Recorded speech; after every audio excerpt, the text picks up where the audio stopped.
Chả bông giấy chẳng cứ bật cho thờ mền tên tới đôi nhung của đôi kia này ngay khác Ừ. dương đã cho bắp miền lục rồi có xuống luôn tai chạy đánh nơi tai từ tụt bàn xa pi trong càng nghi rồi có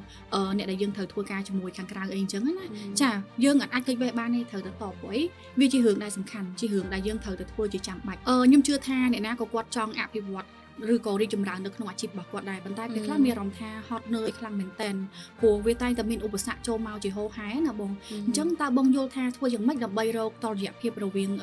ca lụt luôn được không vì sai càng nghe nâng sọc mà là hiệp tèng lời chất nâng lời cái á bông យើងដឹងថាពេលនេះយើងគួរសម្រាប់ហើយការសម្រាប់នេះបើឲ្យយើងនិយាយតជាមួយនឹងការច្បាប់សម្រាប់ប្រចាំឆ្នាំព្រោះយើងជឿថាអ្នកដែលច្បាប់សម្រាប់វាច្រើនអាចនឹងជាការដែលចង់សម្រាប់ខ្លួនពីការងារមួយរយៈមិនមែនថាយើងចង់គិតបេះពីការងារអញ្ចឹងដូចគ្នាការសម្រាប់ហ្នឹងសម្រាប់បងឧទាហរណ៍ជាក់ស្ដែងអនុវត្តជាក់ស្ដែងជាមួយនឹងធីមការងារ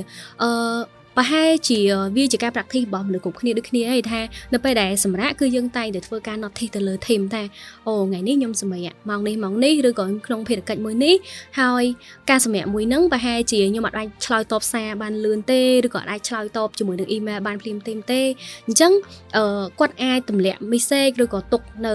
ព័ត៌មានហ្នឹងនៅក្នុង chat ហើយយើងនឹងចូល check ទៅពេលក្រោយហើយក្នុងករណីថាមានការងារបន្ទាន់យើងនៅតែឆ្លើយតបគាត់អញ្ចឹងយើងអនុញ្ញាតឲ្យគាត់ call យើងក្នុងករណីពិសេសអីផ្សេងៗទៅកន្លែងហ្នឹងមួយវាអាចតាក់ទងជាមួយនឹងការយើង protect អាពេលវេលាផ្ទាល់ខ្លួនរបស់យើងព្រោះមិនមែនមានន័យថារាល់ message យើងត្រូវតែឆ្លើយគ្រប់ពេលរាល់ email ត្រូវឆ្លើយភ្លាមៗដែរ